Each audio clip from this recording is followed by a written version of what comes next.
నిన్న వైజాగ్లో జరిగిన దొంగతనం గురించి మాట్లాడుకున్నాం కదా. నానమ్మ మనవడు విషయంలో మనవడు ఏ రకంగా దొంగతనం చేశాడు, తల్లిదండ్రుల పరువు ఏ రకంగా తీసాడు అన్న దాని గురించి నిన్న వీడియో చేసుకున్నాం.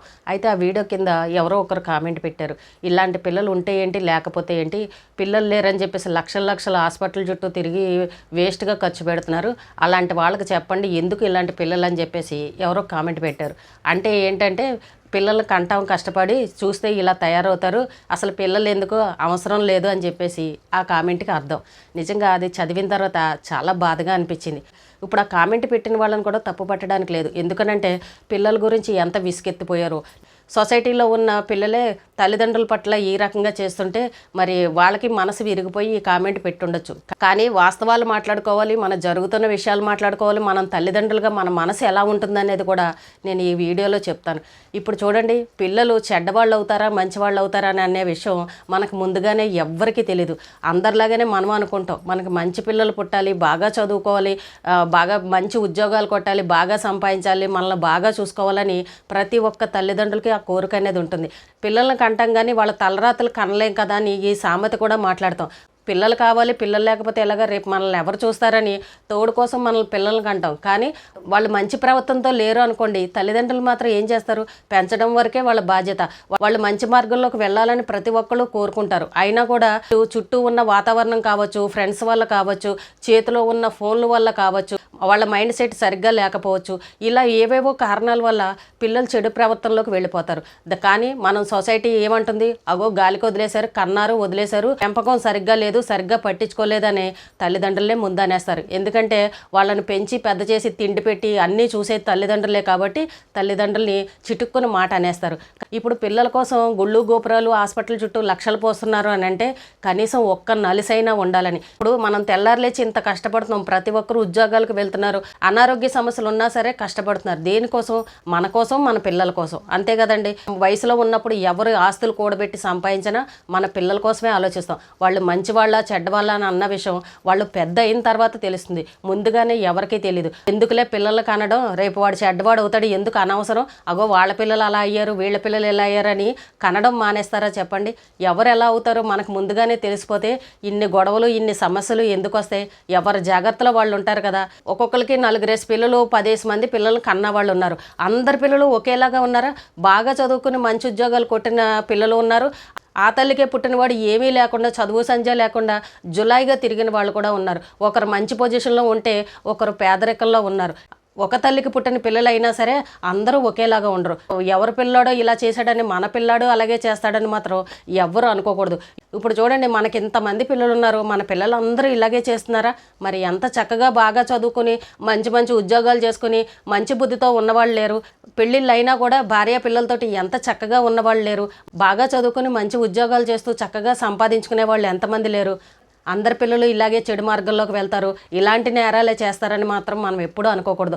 ఎక్కడో అక్కడక్కడ ఒక్కొక్కరు ఇలా కనబడతారు.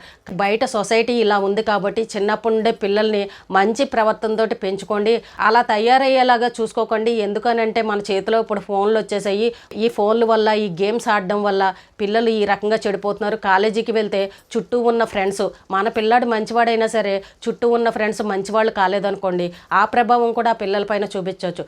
పిల్లల్ని జాగ్రత్తగా చూసుకోండి అని చెప్తూ ఉంటాం. ఇప్పుడు కొత్తగా పెళ్ళైన జంట ఉన్నారనుకోండి, వాళ్ళ దగ్గరికి వెళ్ళి మీరు అడగండి, పెళ్లి చేసుకున్నారు కదా ఇలాగే హ్యాపీగా ఉండండి, పిల్లల్ని కనకండి, సంపాదించుకుంటారు, మీ పెద్దవాళ్ళు ఇచ్చిన ఆస్తులు ఉంటాయి, మీ ఇద్దరే హ్యాపీగా ఉండండి, పిల్లల్ని మాత్రం కనకండి అని చెప్పండి. వాళ్ళు ఏమంటారో?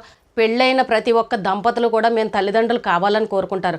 ఒకవేళ ఒక 2 సంవత్సరాలు 3 సంవత్సరాలు చూస్తారు, ఇంకా పిల్లలు పుట్టట్లేదు అని అంటే హాస్పిటల్కి వెళ్ళడం మొదలు పెడతారు. ఏమన్నా లోపం ఉందేమో, మందులు వాడితే మనకి పిల్లలు పుడతారని. ఒకవేళ పిల్లలు పుట్టలేదు అని అనుకోండి, మన లోకం ఒకటి తగులడింది కదా, ఇది గొడ్రాలు, దీనికి పిల్లలు లేరు అని ఎంత దూరం పెడతారో మనం కూడా చూస్తున్నాం. ఇలాంటి విషయాలు ఆడవాళ్ళందరికీ చాలామందికి తెలుసు. పిల్లలు లేని వాళ్ళ జీవితాలు ఎలా ఉంటాయో కూడా పాపం చాలామందికి తెలుసు. కానీ కొంతమంది పుట్టలేని వాళ్ళు అయితే ఎవరినైనా తెచ్చుకుని పెంచుకుంటున్నారు. ఇలా టెస్ట్ బేబీలని లక్షలు ఖర్చు పెట్టి పాపం ఒక్కరినైనా సరే పిల్లల్ని కన్నా వాళ్ళని కూడా చూసాం. చూడండి, పిల్లలు లేని జీవితం అని అంటే మనం ఇప్పుడు ఎంత సంపాదించినా అది వృధా అనే చెప్పాలి. ఇప్పుడు ఆ పిల్లాడు అలా చేశాడని మనం ఇన్ని తిట్టుకుంటున్నాం. ప్రొద్దుటూరులో తల్లిని చంపేశాడు కొడుకు, వాళ్ళ గురించి మనం ఇంత ఇదిగా చెప్పుకుంటున్నాం కదా. రేపు కొన్ని రోజులు అయిన తర్వాత ఇప్పుడు ఈ వైజాగ్లో ఉన్న తల్లిదండ్రులు ఏం చేస్తారు? చేస్తారంటే వాళ్ళ పిల్లాన్ని బెయిల్తోటి బయటికి తెప్పించుకోవాలని చూస్తారు.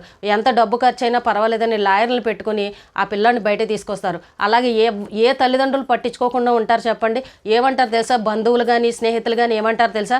పిల్లాడు ఏదో తెలియక చేసేళ్ళే, అప్పులు ఎక్కువ ఉన్నాయి కదా, మీకు ఇంట్లో చెప్తే మీరు మరి తిడతారు కొడతారని చెప్పేసి అప్పులు తీర్చడం కోసం ఇలా చేశాడు, కన్న కొడుకుని ఈ రకంగా వదిలేస్తారా, ముందు బయటకు తీసుకురండి అని చెప్పేసి ఈ స్నేహితులు ఈ బంధువులే ఆ తల్లిదండ్రులకు సలహా ఇస్తారు. ఇంకొకటి ఏంటో తెలుసా? ఆ పిల్లాడు ఆ జైల్లో అలా ఉన్నాడు అనుకోండి, ఈ తల్లిదండ్రులు మనస్ఫూర్తిగా కడుపు నిండా అన్నం తినలేరు, ప్రశాంతంగా నిద్రపోలేరు. అది ఎవరికైనా సరే ఆ బాధ అనేది ఉంటుంది. ఎదురుగా పిల్లాడు జైల్లో ఉండి పాపం తిండి లేకుండా అలాగా బాధపడుతూ ఉంటే ఏ తల్లిదండ్రులకు కడుపు నిండా అన్నం తినగలరు చెప్పండి? అసలు మనశ్శాంతిగా ఉండగలరా? చూడండి, ఆ కన్న ప్రేమ పేగు బంధం అనేది ప్రతి ఒక్క తల్లిదండ్రులకి ఉంటుంది. పిల్లాడు ఎంత తప్పు చేసినా సరే తల్లిదండ్రులు తెచ్చి కడుపులో పెట్టుకుంటారు. అది మన మానవ జన్మకున్న ఇది. మనం కూడా అంతే, పిల్లలు తప్పు చేశారు అని అంటే ఏదో రకంగా తెచ్చి కడుపులో పెట్టుకుంటాం. అది తల్లిదండ్రులకు ఉన్న గొప్పతనం. ఇప్పుడు ఆ పోలీసులు అరెస్ట్ చేసి జైలుకి పంపించారని అన్నంత వరకే మనకు తెలిసింది. కానీ కొన్ని రోజుల తర్వాత ఆ పిల్లాడు మెల్లగా బయటకు తీసుకొస్తారు. ఏదో రకంగా 4 చివాట్లు పెట్టి కౌన్సిలింగ్ ఇచ్చి ఇంట్లో కూర్చోబెడతారు. అక్కడ అది జరుగుతుంది.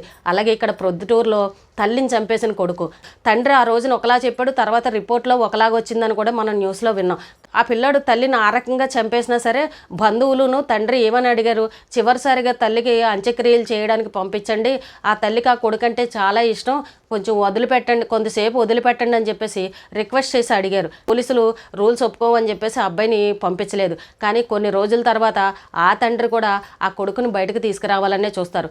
ఏదో మైండ్ సరిగ్గా లేదనో, మానసిక స్థితి సరిగ్గా లేదు, ఏదో ఆవేశంలో కోపంలో ఏదో చేశాడనో, ఏదో ఒకటి చేసి మొత్తానికి ఆ పిల్లాన్ని కూడా బయటకు తీసుకొస్తాడు. ఆ తండ్రి ఒంటరిగా ఎన్నాళ్ళు ఉంటారు చెప్పండి? కొడుకు ఎంత నేరం చేసినా కొడుకు మీద ప్రేమ మాత్రం ఖచ్చితంగా ఉంటుంది. ఆ కుటుంబ సభ్యులు కూడా ఆ పిల్లాన్ని ఎవరూ వదులుకోరు. కౌన్సిలింగ్ ఇప్పించో ఇంకొకటో మందులు వాడో ఏదో ఒకటి చేస్తారు. ఈ కొద్ది రోజులు జైల్లో ఉండడం వల్ల ఈ పిల్లల్లో కూడా మార్పు అనేది వస్తుంది. జైల్లో ఉంటే పరిస్థితి ఎలా ఉంటుందో తెలుసు. సమయానికి సరిగ్గా తిండి ఉండదు, అక్కడ కొంచెం నరకం అనేది అనుభవించాలి. మరి ఇంకా అవన్నీ అనుభవించారని అంటే వాళ్ళలో కొంచెం మార్పు అనేది వస్తుంది కదా. అమ్మో, ఇంకొకసారి ఇలాంటి తప్పు చేయకూడదు, ఇలాంటి నేరం చేయకూడదు అని ఆ జైల్లో పరిస్థితులు ఎలా ఉంటాయో వీళ్ళు రుచి చూస్తారు. కాబట్టి వీళ్ళలో కూడా ఖచ్చితంగా మార్పు అనేది వస్తుంది. పిల్లలు ఎంత తప్పు చేసినా తల్లిదండ్రులు కడుపులో పెట్టుకోవడానికే చూస్తారు. ఎవరి పిల్లల్ని ఎవరు కూడా వదులుకోరు. కాబట్టి మనం కోపంలోనూ ఆవేశంలో ఎన్నో తిట్టేస్తాం. ఎదవ పిల్లలు, ఇలాంటి పిల్లలు లేకపోతేనే హాయి, పిల్లలు లేని వాళ్ళే నిజంగా చాలా గొప్పవాళ్ళు, చాలా మంచివాళ్ళు, వాళ్ళే అదృష్టవంతులని మనం కోపంలో అంటాం. కానీ నిజంగా పిల్లలు లేని వాళ్ళ పరిస్థితి ఎంత బాధాకరంగా ఉంటుందో అది అనుభవించే వాళ్ళకి మాత్రమే తెలుస్తుంది. సొసైటీ ఎంత చిన్న చూపు చూస్తుందో నిజంగా అది వాళ్ళకి మాత్రమే తెలుసు. పిల్లలు చెడ్డవాళ్ళు అవుతారా గొప్పవాళ్ళు అవుతారా అనేది మనకు పుట్టినప్పుడే ఏమీ తెలియదు. అందరిలాగానే అందరూ అనుకుంటారు మేము తల్లిదండ్రులు కావాలనుకుని పిల్లలకు అంటారు. ఇంకా వాళ్ళు మంచి మార్గంలోకి వెళ్తారా చెడిపోతారా అనేది ఇంకా భగవంతుడి రాత, అలాగే ఆ పిల్లల తలరాత, అలాగే మన తలరాత. పిల్లల్ని కనకండి, పిల్లలు వద్దు, ఇలాంటి వాళ్ళని చూసి మిగిలిన వాళ్ళు పిల్లల్ని ఎవరో కనకండి అని మాత్రం అనకండి. ఎవడో ఒకడు చేశాడని అందరినీ నిందించడం ఎందుకు? ఏకంగా మొత్తమే పిల్లల్ని కండం మానేయండి అని ఎలా చెప్పగలుగుతాం? చూడండి, ఎవరు కన్నవాళ్ళు వాళ్ళ పిల్లల్ని జాగ్రత్తగా పెంచుకోవాలి, జాగ్రత్తగా చూసుకోవాలి. ఇంకా పాపం ఆ తల్లిదండ్రులు మరి ఎక్కడ పొరపాటు చేశారో, మరి ఆ పిల్లాడు ఎందుకో అలా ఎడిట్ అయిపోయాడో తెలియదు. కానీ మొత్తానికి అప్పుల పాలైతే అయిపోయాడు. ఇక్కడ ఈ పిల్లాడు చూస్తే ఒక నేరస్తుడిగా మిగిలిపోయాడు. ఆ పిల్లాడు ఆవేశంలో చేశాడా, మైండ్ సరిగ్గా లేక చేశాడనేది ఇంకా అది ఆ కుటుంబానికే తెలియాలి. ఎప్పుడైనా సరే పిల్లలు ఒక్కళ్ళైనా సరే ఉండాలి. ఇంతకుముందు కాలంలో లాగా 10 మందిని 15 మందిని ఇలా కనే రోజులు ఆ రోజులు పోయాయి. పెళ్ళైన దంపతులు ప్రతి ఒక్కరు కోరుకునేది ఒకటే, మాకు ఒక్క నలుసైనా పుడితే చాలు, మేము కూడా అమ్మా నాన్న అయితే చాలు అని కోరుకుంటారు.